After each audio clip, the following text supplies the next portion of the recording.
Assalamualaikum warahmatullahi wabarakatuh. Apa kabar teman-teman mahasiswa Universitas Indonesia PGRI dimanapun Anda berada? Berjumpa kembali dengan saya Ahmad Hetami, dosen pengampu mata kuliah Pendidikan Pancasila. Semoga kita semua dalam keadaan sehat walafiat. Ya, mengawali perkuliahan kita pada sesi kali ini, gitu ya. Kita akan sama-sama membahas tentang Pancasila sebagai sistem etika. Ya. Yang pertama yang harus kita pahami adalah apa itu etika, apa yang dimaksud dengan etika. Ya. Menurut Bertans, etika adalah sebuah perbuatan, apakah itu boleh dilakukan atau tidak, sesuai dengan pertimbangan niat baik atau buruk sebagai akibatnya. Jadi menurut Burton ini etika itu adalah perbuatan ya. Nah, perbuatan yang akan menimbulkan apa nih dampak positif atau negatif gitu ya. Makanya harus ditimbang-timbang. Kalau perbuatan tidak ditimbang-timbang dampak ekses daripada perbuatan itu, ini akan jadi bahaya nih teman-teman. Ya begitu ya. Jadi etika yang baik itu adalah perbuatan yang tidak menimbulkan gejala negatif gitu ya. Maka harus dipertimbangkan terlebih dahulu gitu. Kalau perbuatan ini akibatnya adalah dampak yang buruk, maka itu adalah etika yang tidak baik. Maka dalam Islam ada istilah akhlak mahmudah, ada akhlak mazmumah. Jadi ada akhlak yang baik, ada akhlak yang buruk. Begitupun dengan etika, ada etika yang baik dan ada etika yang buruk. Begitu. Atau kita sebut dengan tidak beretika. Berarti kalau tidak beretika, perbuatannya adalah perbuatan yang tidak baik. Lalu menurut Rahel, etika adalah studi tentang apa yang seharusnya dilakukan serta alasan dibalik tindakan tersebut, gitu ya. Jadi etika itu adalah sebuah studi, gitu ya, tentang apa yang harusnya dilakukan oleh manusia. Harusnya berbuat apa gitu. Mengapa dia melakukan hal seperti itu, gitu. Karena tentu ada motif di balik tindakan, ada niat di balik perbuatan, kayak begitu. Nah, maka daripada itu, etika sebagai sebuah sistem merupakan kerangka nilai yang mengatur perilaku individu dan masyarakat dalam menentukan tindakan yang dianggap baik atau buruk, ya. Jadi sistem etika itu tidak hanya menempel pada individu aja gitu, tapi juga menempel pada kelompok, ya, masyarakat. Maka tentu kalau tadi penekanan ini bagaimana orang itu berbuat baik, ya, bagaimana orang itu bertutur dengan baik, bersikap dengan baik secara individual, maka secara kolektif masyarakat pun akan dilihat, ya. Seperti contoh misalnya Indonesia. Indonesia dikenal sebagai masyarakat dengan adat ketimurannya, ya, kental dengan sopan santun, gitu ya, yang menggambarkan bagaimana etika di atas segalanya, ya. Berarti kan kalau misalnya Indonesia terkenal dengan budaya atau adat ketimurannya, kita tidak berbicara secara individu, tapi kita berbicara masyarakat, kelompok, gitu ya. Oh, orang Indonesia itu adalah orang yang memiliki etika yang bagus. Ngomongnya, ucap katanya lemah lembut. Perilakunya penuh dengan sopan santun. Ya. Nah, ini membangun. Nah, tadi saya bilang sistem etika tuh. Jadi sistem etika itu bukan hanya membangun personal, ya, orang per orang, tapi juga membangun kelompok atau masyarakatnya. Seperti itu, teman-teman, ya. Nah, lalu bagaimana gitu ya, Pancasila berfungsi sebagai sistem etika, gitu ya. Nah, Pancasila tidak hanya sebagai ide politik, falsafah, gitu ya, sumber dari segala sumber hukum, gitu ya. Tapi Pancasila juga merupakan pedoman moral yang mengatur perilaku individu dan kolektif. Pancasila juga berfungsi sebagai sistem etika yang inklusif, yang mengakomodasi beragam latar belakang budaya dan agama, gitu ya. Jadi Pancasila itu sebuah norma ya, norma etik gitu ya, yang tertinggi yang mengatur ya pola hidup ya gerak langkah masyarakat Indonesia, baik secara personal maupun secara kolektif bersama-sama begitu mengatur gitu. Jadi biar masyarakat Indonesia tuh hidup dengan terarah gitu ya. Tidak semau-maunya. Kenapa? Karena mereka punya falsafah hidup, yaitu Pancasila itu sendiri. Nah, lalu yang kedua, Pancasila adalah sebagai fungsi sistem etik yang inklusif.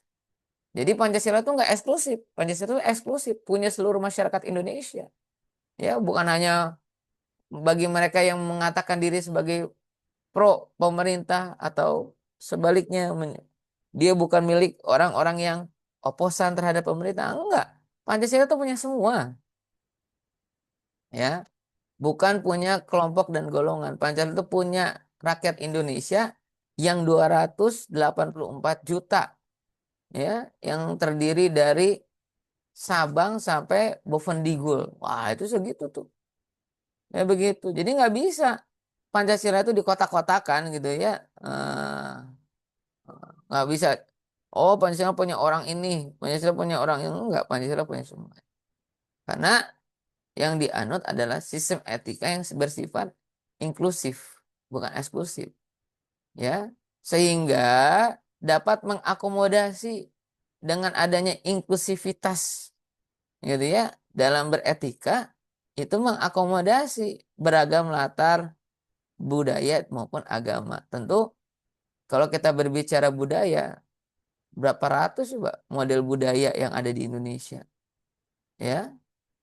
Nah, begitupun dalam beragama gitu ya, dikedepankan toleransinya gitu. Kenapa? Karena Pancasila bersifat inklusif yang mengakomodasi.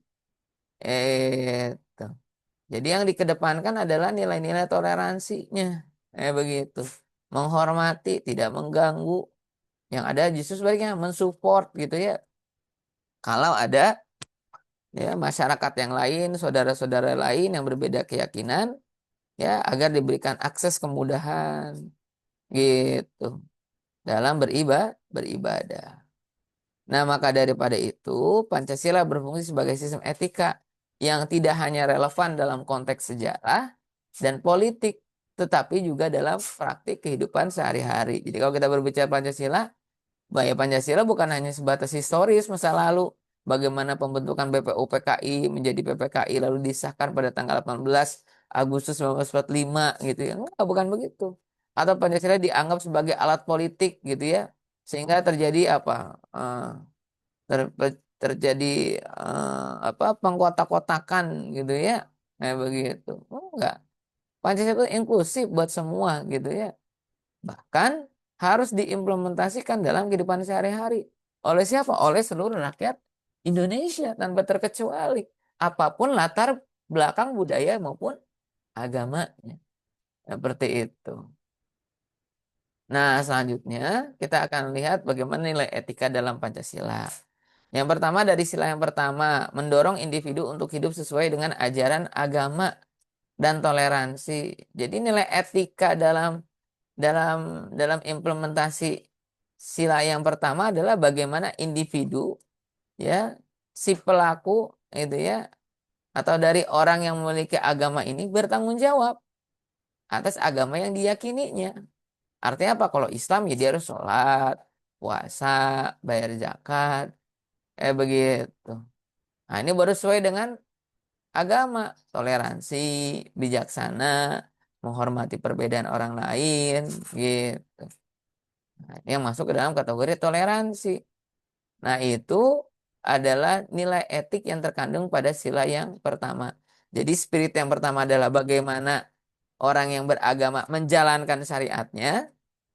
Poin yang kedua, bagaimana orang yang sudah menjalankan syariatnya itu memberikan toleransi kepada orang yang berbeda dengan dirinya atas keyakinannya. Gitu.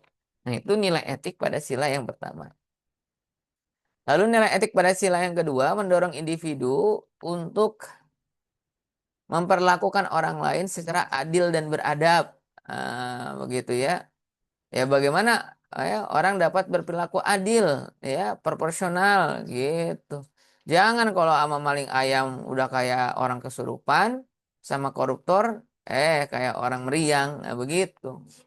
Harus adil dalam penegakan ya keadilan. Kenapa? Karena kalau hukum tidak ditegakkan secara adil, maka akan muncul kekecewaan, ya, ketidakpercayaan, gitu ya. Dan itu wujud daripada ketidakberadaban. Kenapa? Karena hukum tajam ke bawah, kalau sama orang miskin, sama orang yang lemah, bawaannya mau nindes aja terus gitu ya. Tapi sama orang yang mampu, orang yang punya kekuatan, jabatan, melempem. Nah, ini tidak sesuai dengan nilai etik itu, ya. Lalu yang ketiga adalah mendorong individu untuk mendapat dialog dan kerjasama serta menghindari perpecahan, gitu ya. Jadi segala sesuatu yang terjadi di tengah-tengah masyarakat itu harus dikompromikan, didiskusikan, gitu ya. Makanya penting dialektika tuh, ngobrol. Karena nggak ada permasalahan yang tidak dapat diurai, ya, kecuali dengan jalur diskusi, musyawarah, dialog, bagi seperti itu. Ya, komunikasi yang baik. Ya, karena beberapa kasus terjadi karena jeleknya komunikasi.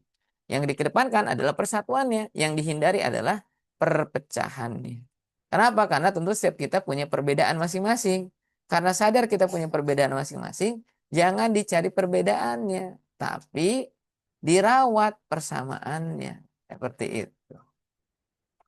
Lalu nilai etik yang keempat dalam Pancasila adalah mendorong individu untuk berpartisipasi aktif dalam proses demokrasi. Nah, dalam konteks berpartisipasi aktif tuh bukan cuman ikut serta dalam pemilihan umum. Enggak, bahkan pasca ya pemilihan umum rakyat pun diminta untuk berpartisipasi. Makanya rakyat bersuara kayak begitu untuk menyuarakan apa yang dia rasakan di bawah seperti itu. Ya, nggak apa-apa kan kita hidup di alam demokrasi, wajar. Kenapa? Karena di alam demokrasi pasti bakal bakal riuh, bakal ramai gitu. Kecuali kalau kita hidup di negara diktator, nah baru kita hening-hening aja tuh, gitu ya, nggak boleh melawan, tidak boleh boleh diskusi dan sebagainya. Nah karena kita hidup di alam demokrasi, maka demo itu ya perkara yang lumrah, hal yang wajar gitu ya. Berbeda pendapat boleh, serang pendapat boleh, berdiskusi, berdebat nggak apa-apa. Begitu ya, berdialek dan sebagainya. Nah, yang penting tujuan utamanya adalah untuk membangun demokrasi di Indonesia. Yang kelima, mendorong individu dan pemerintah untuk kerjasama dalam menciptakan keadilan dan kesejahteraan. Gitu.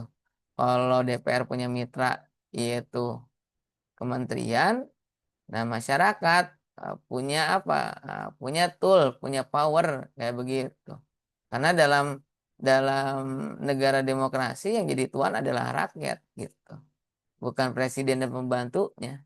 Begitu. Maka harusnya presiden dan pembantunya, begitupun yang ada di lembaga legislatif, gitu ya, harus mendengarkan apa yang menjadi aspirasi rakyat. Begitu. Sehingga terciptalah keadilan dan kesejahteraan.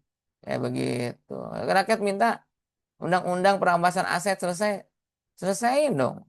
Begitu. Rakyat pengen sejahtera, ya kasih dong kesejahteraan. Ya, jangan cuman omon-omon aja, begitu. Ya, lapangan kerja 19 juta. Nah, sekarang orang banyak yang susah cari kerja. Berarti kan apa ya, cuman lip service aja kayak begitu ya. Nah, itu tidak beretika. Jadi etika dalam sila kelima adalah bagaimana antar individu maupun pemerintah dapat bekerja sama untuk menciptakan keadilan dan kesejahteraan. Ya. Nah, yang berikut ada teori-teori etika, ada deontologis, ada teologis, ada virtue. Ya, yang pertama deontologis. Deontologis adalah sebuah tindakan moral yang harus didasarkan pada prinsip universal yang dapat diterima oleh orang banyak. Ya, seperti contoh, setiap orang tidak bersalah sampai terbukti bersalah. Jadi jangan dulu memvonis orang itu bersalah.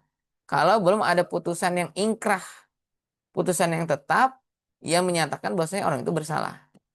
Kan kalau koruptor mah ada jelas dia itu koruptor, ya udah tuntas. Maka tugas kita nggak boleh menuduh orang lain sebagai koruptor selama putusannya belum ingkrah. Seperti itu. Nah, itu teori deontologis. Yang ketiga ada teori teleologis ya. Nah, teleologis adalah tindakan yang dianggap baik jika menghasilkan hasil yang positif atau bermanfaat bagi orang banyak. Contoh misalnya, bantuan sosial, bansos ketika pandemi. Bagus nggak? Bagus. Karena apa? Karena kita sedang pandemi, sedang susah-susahnya gitu ya. Nggak boleh keluar rumah, nggak boleh kemana-mana gitu ya. Maka turun bantuan sosial dari pemerintah. Bagus nggak? Bagus. Untuk apa? Untuk membantu mereka-mereka yang terdampak daripada COVID-19, COVID-19. Nah, tidak bagusnya atau tidak beretikanya ya setelah bantuan sosial untuk mereka yang terdampak COVID malah dikorupsi. Ya begitu. Ya. Jadi dalam teori etika teologis tuh ya orang beretika kalau dapat memberikan manfaat kepada orang yang banyak. Sebaliknya tidak menjadi beretika jika gitu. Justru bukan mendatangkan manfaat tapi mendatangkan kemadaratan. Kayak tadi ya, uang dana bansos bukan diberikan kepada mereka yang terdampak tapi malah dikorupsi. Ya begitu. Dana haji, orang kudunya bisa pergi haji beribadah, malah dikorupsi. Ah, ini tidak beretika namanya gitu ya. Lalu yang ketiga ada teori etika virtu gitu ya. Yaitu tindakan moral tidak hanya ditentukan oleh kewajiban atau konsekuensi ya, begitu pula dengan karakter individu. Seperti contoh, pendidikan karakter dalam kurikulum pendidikan Indonesia gitu ya. Jadi dalam rangka membentuk gitu ya karakter bangsa ya, karakter penerus bangsa ini itu nggak cukup hanya sebatas nasihat belaka, tapi juga harus mendarah daging dalam kurikulum. Jadi setiap jenjang pendidikan itu ada bobot materi yang membahas tentang moral etika. Gitu. Sehingga apa? Sehingga masyarakat menjadi masyarakat yang beretika, beretitut ya, tinggi seperti itu. Nah, itu tindakan atau teori-teori etika ya, deontologis, teleologis sama virtual. Ya, begitu ya. Nah, sekarang peranan sistem etika dalam masyarakat gitu ya. Pertama ada fungsi etika dalam kehidupan sosial.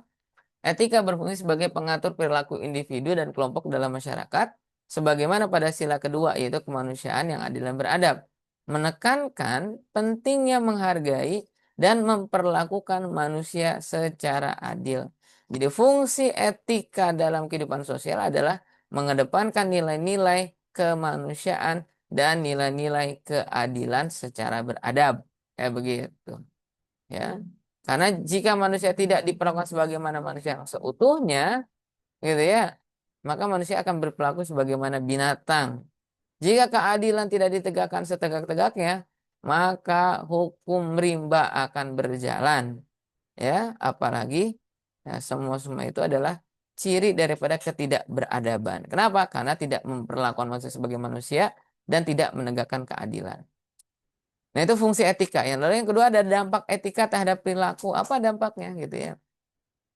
Kenapa nilai Pancasila tidak hanya mendorong perilaku positif, tetapi juga membantu menyelesaikan konflik dan menciptakan lingkungan sosial yang lebih baik. Jadi dampak daripada penegakan etika ya terhadap ya perilaku masyarakat menekankan bagaimana nilai-nilai Pancasila ini dapat terimplementasi di tengah-tengah masyarakat. Sehingga kalau ada yang berkonflik, dapat terselesaikan konfliknya gitu ya. Jadi masyarakat kondusif, aman, teratur, kayak begitu. Kalau apa? Kalau Pancasila diimplementasikan, diejawantakan dalam kehidupan sehari-hari. Tapi kalau Pancasila cuma sebatas ilmu yang dikaji, ya nilai-nilai yang harus dihafal, maka fungsi dan dampaknya tidak akan terlalu signifikan. Begitu. Lalu yang berikutnya Pancasila sebagai pedoman ya dalam kehidupan sehari-hari. Ya, yang pertama ada implementasi nilai Pancasila dalam perilaku individu. Nah, adapun implementasi nilai-nilai Pancasila dapat dilihat dalam interaksi sehari-hari, ya, di tengah-tengah masyarakat, di mana sikap saling menghormati dan toleransi menjadi bagian integral dalam kehidupan masyarakat, gitu ya. Jadi implementasinya adalah dalam kehidupan sehari-hari, dilihat daripada individu.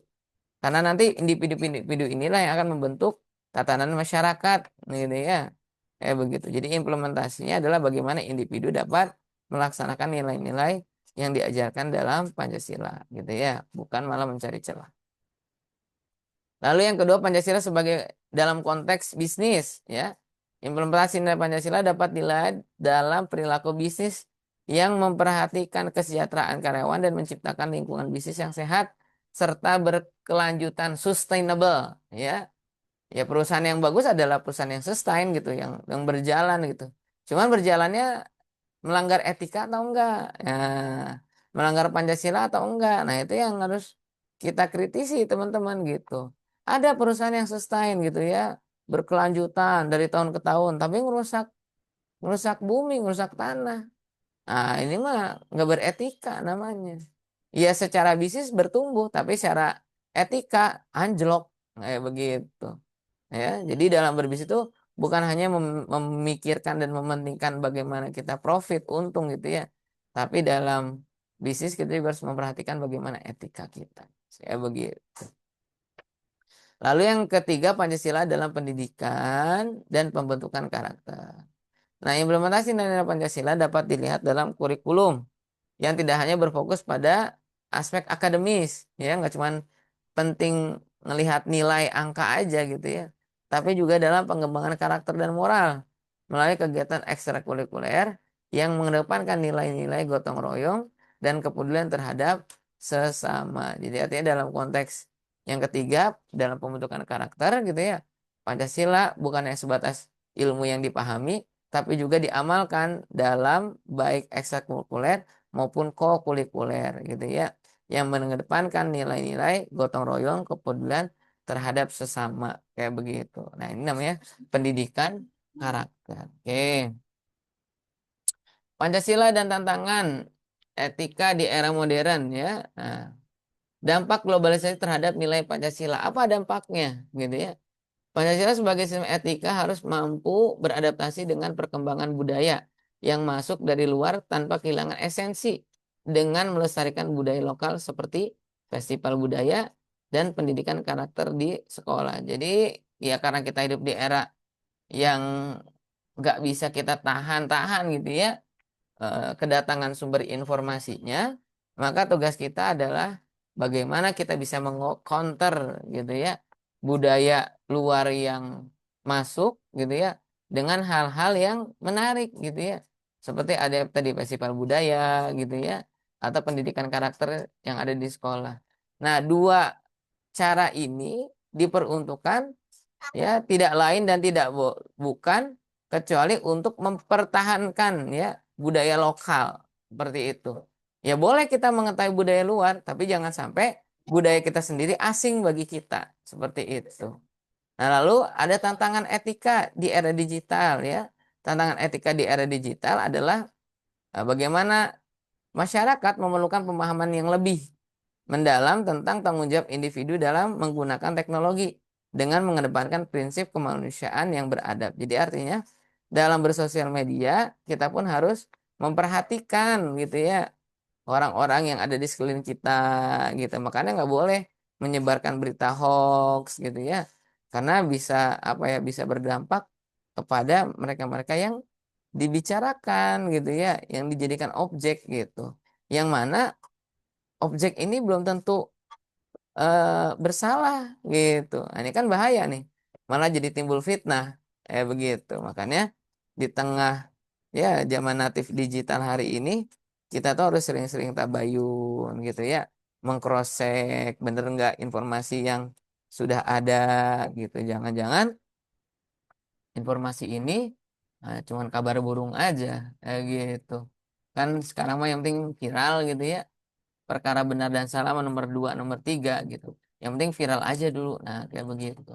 Nah, itu hal-hal yang menuntut kita untuk bijak dalam eh, dalam berinteraksi di ruang-ruang jagat maya, ya begitu. Oke, baik teman-teman semua. Saya kira cukup ya pembahasan kita untuk perkuliahan kali ini.